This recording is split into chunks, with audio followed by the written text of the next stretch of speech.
Hello and welcome back to DJCamel Reviews, and trying something a little different. This is the second audio app I've used.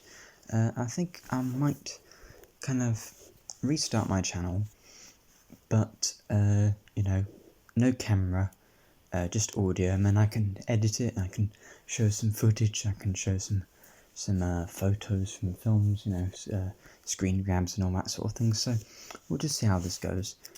This is just a test run, but I'm just going to review a film I saw recently, or just tonight, Kate. Now, let me just open my laptop as I Google who's in it, and Woody Harrelson was in it. It's a female lead. It's a little short, 95-minute long Netflix action film, one of many. And although it wasn't perhaps as captivating as Beckett with John David Washington, which I saw recently, I thought it was pretty good. So set in Japan, so it's in a location we don't see a lot of in kind of Western films. Directed by Cedric Nicholas Troyan. That's a pretty cool name.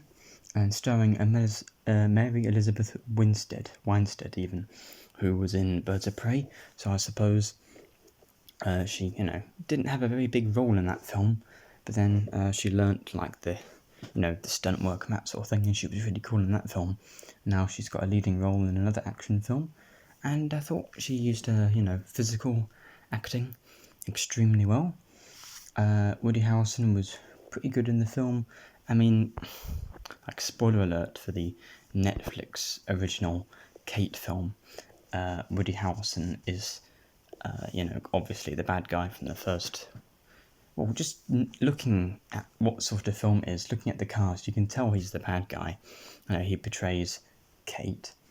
Generally, the plot is that Kate is poisoned, and she has one night before she dies, and so she needs to find the head of the Yakuza before the poison gets her, and she just fights a lot of people, and along at some point some relative of the Yakuza uncle or whatever, a young girl kind of befriends Kate, or is befriended by Kate or whatever, and then that gives her a reason to kind of fight through the pain barrier, and gives her sort of something to do in her final day.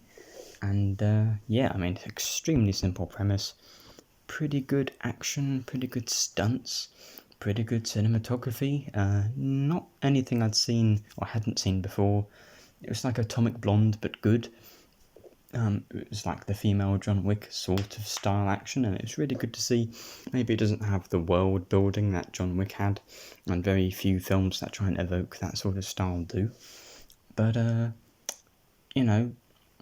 it's really encouraging to see lots of films in lots of different genres, so superhero or just action films, or not documentaries, but lots of genres kind of take on this new style of action where they just show you what's happening, and the actor actually has good stunt work or stunt training to pull it off. So another one of these sort of films, and it was encouraging to see. It's not very well reviewed, but that's a bit harsh. It's fine. If you go into it expecting what it's going to be, then you won't be disappointed.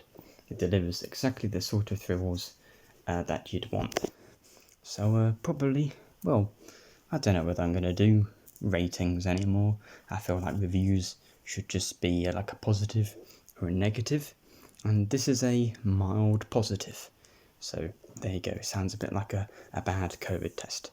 So thank you for listening to DJCamel Reviews, and you can hear me again probably rather soon.